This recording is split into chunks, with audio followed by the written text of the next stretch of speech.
हूँ। जैसा कि आप सबको पता है, जयस पूरे देश के आदिवासियों के लिए, आदिवासियों के जल जंगल ज़मीन के लिए, उनके संवैधानिक अधिकारों के लिए लगातार पिछले 10 सालों से संघर्ष कर रहा है। और हमने पूरे देश के आदिवासियों के जल जंगल ज़मीन की लड़ाई को सड़क से लेकर संसद के भीतर तक, सदन के भीतर तक हमने उठाने का प्रयास किया है।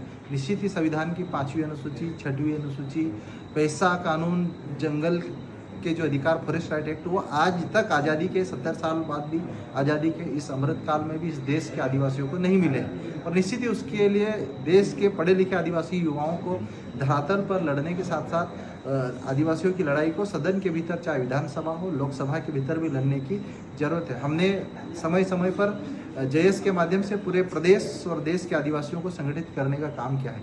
इसी तारतम्य में आगामी 9 मार्च को मध्य प्रदेश की राजधानी भोपाल में जयस की प्रदेश स्तरीय कमेटी की मीटिंग रखी गई है। और मैं आप सभी कमेटी के पदाधिकारियों को और जयस के सदस्यों को, सक्रिय सदस्यों को विशेष रूप से मेरा अनुरोध है कि जल जंगल ज़मीन की इस लड़ाई में, आदिवासियों के अधिकारों, संवैधानिक अधिकारों की इस लड़ाई में आगामी 9 मार्च को होने वाली इस बैठक में आप सभी उपस्थित हो।